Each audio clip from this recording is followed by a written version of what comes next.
Hello everyone, welcome to exam forum के आज इस वीडियो में हम 22 जून 2020 से करंट अफेयर्स के क्वेश्चन डिस्कस करेंगे। और आज के इस वीडियो का जो पीडीएफ फाइल है आपको नीचे डिस्क्रिप्शन बॉक्स में मिल जाएगा, आप वहां से डाउनलोड कर सकते हैं। तो चलिए शुरू करते हैं अब आज का वीडियो।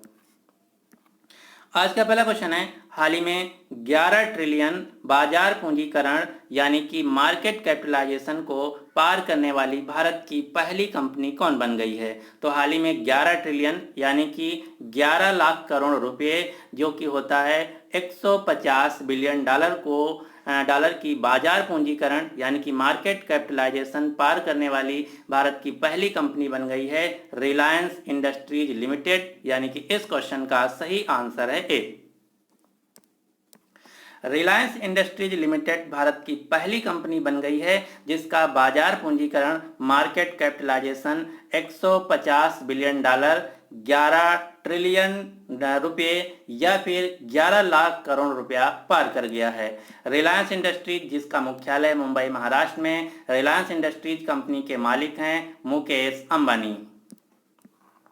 हाल ही में एक ब्लूमबर्ग के द्वारा बिलियनियर इंडेक्स जारी किया गया है, यानी कि दुनिया के जो अरबपति हैं उनकी एक सूची जारी की गई है। इस सूची में दुनिया के सबसे धनी व्यक्ति हैं अमेजन कंपनी के फाउंडर और सीईओ जेफ बेजोस, जिनकी कुल संपत्ति है 160 बिलियन डॉलर। दूसरे नंबर पर हैं दुनिया के सबसे अमीर व्यक्ति माइक्रोसॉफ्ट कंपनी के को फाउंडर बिल गेट्स, जिनकी कुल संपत्ति है 112 बिलियन डॉलर। और तीसरे नंबर पर हैं फेसबुक कंपनी के फाउंडर और सीईओ मार्क जकरबर्ग, जिनकी कुल संपत्ति है 90 बिलियन डॉलर। इस लिस्ट में टॉप 100 के अंतर्गत भारत के एक व्यक्ति आए हैं जिनका नाम है मुकेश अंबानी। मुकेश अंबानी की कुल संपत्ति है 64 बिलियन डॉलर और ये पूरी दुनिया में 9वें नंबर के अमीर व्यक्ति हैं। तो आपको याद रखना है, पूरी दुनिया में 9वें नंबर के अमीर व्यक्ति हैं मुकेश अंबानी, जो कि भारत के सबसे अमीर व्यक्ति हैं। क्वेश्चन नंबर 2 है, हाल ही में किस बैंक ने यूनिवर्सल सैम्पो इंश्योरेंस कंपनी के साथ मिलकर कोविड-19 महामारी के लिए एक विशेष हेल्थ बीमा पॉलिसी शुरू की है। तो हाल ही में कर्नाटक बैंक ने यूनिवर्सल सैम्पो इंश्योरेंस कंपनी के साथ मिलकर कोविड-19 महामारी के लिए एक विशेष बीमा हेल्थ पॉलिसी शुरू की है। यानी कि इस क्वेश्चन का सही आंसर है ए, कर्नाटक बैंक। कर्नाटक बैंक का मुख्यालय है कर्नाटक के मंगलुरु में। कर्नाटक बैंक के वर्तमान में एमडी और सीईओ हैं महाबलेश्वर एमएस। अब आपको यहाँ पर ध्यान देना है, कर्नाटक बैंक के नाम से 2 बैंकें हैं, एक है कर्नाटक बैंक, दूसरी है कर्नाटक विकास ग्रामीण बैंक। जो कर्नाटक विकास ग्रामीण बैंक है इसका मुख्यालय है कर्नाटक के धारवाड़ में, जबकि कर्नाटक बैंक का मुख्यालय है कर्नाटक के मंगलुरु में। यहाँ पर बात की गई है Universal Sampo Insurance Company. Universal Sampo Insurance Company जो कि बीमा की एक कंपनी है जिसका मुख्यालय है महाराष्ट्र के मुंबई में। क्वेश्चन नंबर 3 है, हर साल विश्व शरणार्थी दिवस यानी कि वर्ल्ड रिफ्यूजी डे कब मनाया जाता है। तो पूरी दुनिया में हर साल विश्व शरणार्थी दिवस मनाया जाता है 18 जून को। यानी कि इस क्वेश्चन का सही आंसर है बी। इस साल जो विश्व शरणार्थी दिवस मनाया गया इसका थीम था every action count, every action counts. अब हम जानते हैं कि शरणार्थी यानी कि रिफ्यूजी किसे कहा जाता है।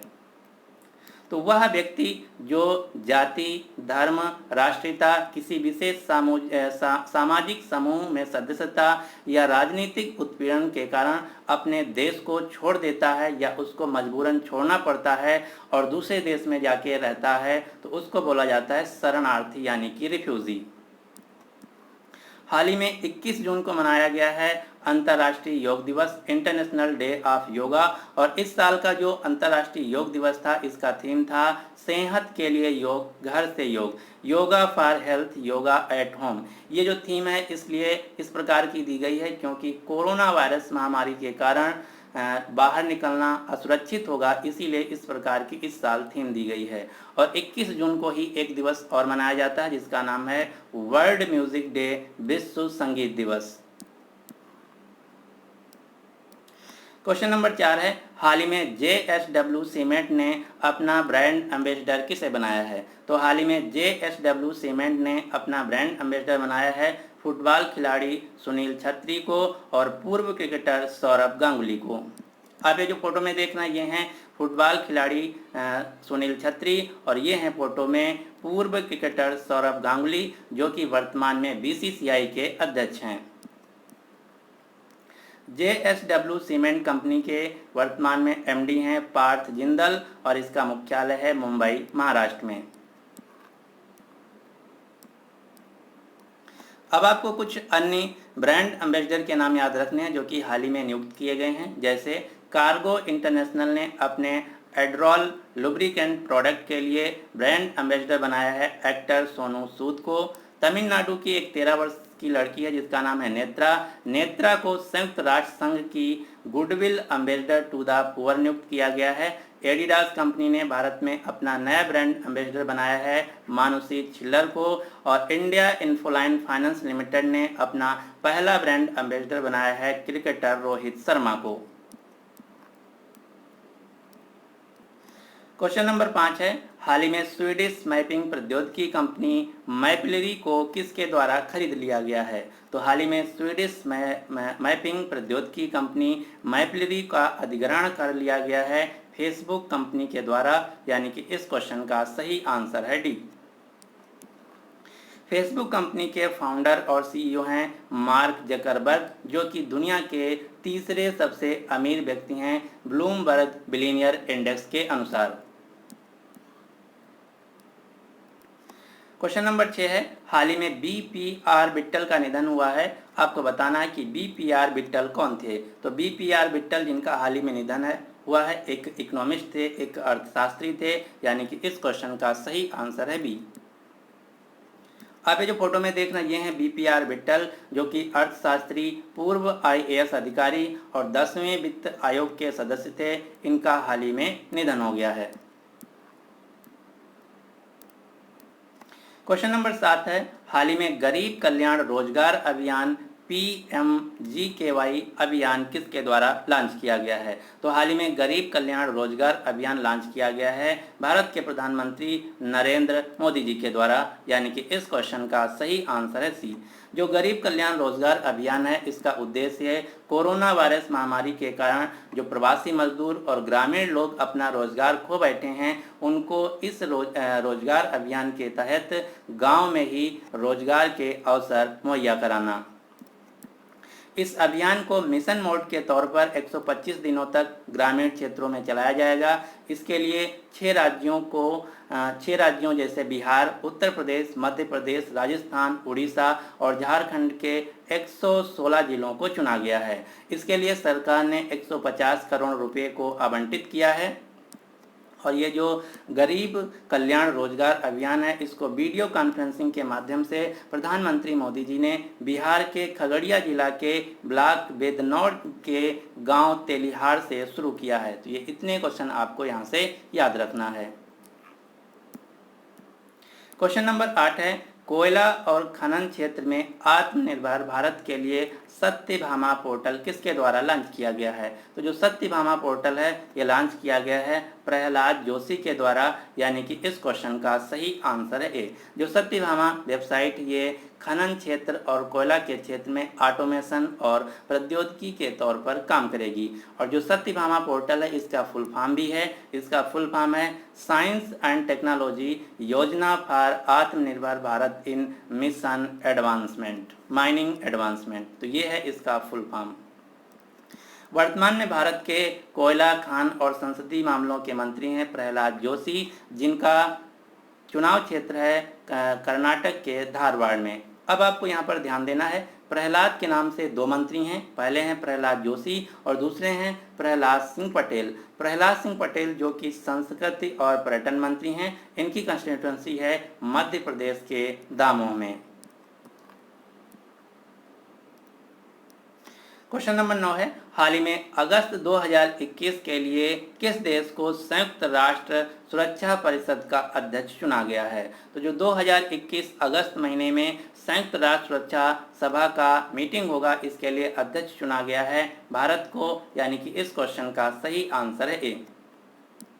अब आपको कुछ क्वेश्चन याद रखना जो कि संयुक्त राष्ट्र यूनाइटेड नेशन से रिलेटेड हैं, जैसे कि हाल ही में तुर्की के राजनयिक ओल्कन बोजकिर को यूनाइटेड नेशंस महासभा के 75वें सत्र का अध्यक्ष चुना गया है।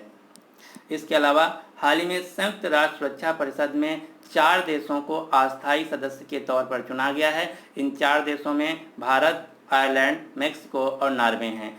जो संयुक्त राष्ट्र सुरक्षा परिषद है, United Nations council for security council है, इसमें टोटल 15 सदस्य होते हैं। 15 में 10 होते हैं अस्थायी और 5 होते हैं स्थायी। जो 10 अस्थायी होते हैं ये रोटेशन के तौर पर हर 2 साल में नए देश चुने जाते हैं और इनका कार्यकाल होता है 2 वर्ष। जबकि जो परमानेंट सदस्य हैं इनका चुनाव नहीं होता, ये परमानेंट मेंबर हैं। परमानेंट मेंबर में 5 देश हैं, कौन कौन से? ब्रिटेन, चीन, फ्रांस, रूस और अमेरिका। और ये कई बार क्वेश्चन पूछा गया है कि भारत संयुक्त राष्ट्र सुरक्षा परिषद का सदस्य देश है या नहीं। तो आपको याद रखना है, भारत संयुक्त राष्ट्र सुरक्षा परिषद का मेंबर देश नहीं है। संयुक्त राष्ट्र में भारत के स्थायी प्रतिनिधि India's permanent representative at United Nations हैं TS त्रिमूर्ति। संयुक्त राष्ट्र की स्थापना हुई थी 24 अक्टूबर 1945 को। मुख्यालय है अमेरिका के न्यूयॉर्क शहर में। वर्तमान में संयुक्त राष्ट्र के महासचिव हैं एंटोनियो गुटेरेस, जो कि पुर्तगाल देश से हैं। संयुक्त राष्ट्र के वर्तमान में टोटल सदस्य देश हैं 193। इनमें से 3 देशों के नाम आपको याद रखना है, ताइवान, वेटिकन सिटी और फिलिस्तीन। ये 3 ऐसे देश हैं जिनको यूनाइटेड नेशंस के द्वारा एक पूर्ण कंट्री यानी कि फुल्ली फ्लेज्ड कंट्री के रूप में दर्जा प्राप्त नहीं है। यूनाइटेड नेशंस की 6 कार्यकारी भाषाएं हैं, कौन कौन सी? अरबी, चीनी, अंग्रेजी, फ्रांसीसी, रूसी और स्पेनिश। क्वेश्चन नंबर 10 है, हाल ही में NIPFP के अध्यक्ष के रूप में किसे नियुक्त किया गया है? तो NIPFP का फुल फॉर्म है national institute of public finance and policy, जो कि एक इकोनॉमिक थिंक टैंक है। इनके अध्यक्ष के रूप में चुना गया है उर्जित पटेल को। आप जो फोटो में देखना, ये हैं उर्जित पटेल, जो कि RBI के पूर्व गवर्नर हैं। इन्हीं को think tank national institute of public finance and policy का अध्यक्ष चुना गया है। तो ये थे 22 जून 2020 से करंट अफेयर्स के क्वेश्चन। अब आपके लिए क्वेश्चन क्या है कि हाल ही में किस बैंक ने ऋण प्रक्रिया यानी कि लोन प्रोसेस को पूरी तरह से डिजिटलीकरण करने का फैसला लिया है? तो इस क्वेश्चन का जो सही आंसर है आपको नीचे कमेंट बॉक्स में बताना होगा। अगर आपको वीडियो पसंद आता है तो प्लीज़ इस वीडियो को लाइक कीजिए और अपने सभी दोस्तों के साथ इस वीडियो को शेयर जरूर कीजिएगा। इसके अलावा एक इन्फॉर्मेशन और है, अगर आप अभी तक हमारे वेबसाइट सारा ज्ञान पर फ्री टेस्ट सीरीज के लिए इनरोल नहीं किए हैं तो आप जाके वहां पर इनरोल कर लीजिए, जिसका कूपन कोड है 0। So finally thanks for watching exam forum.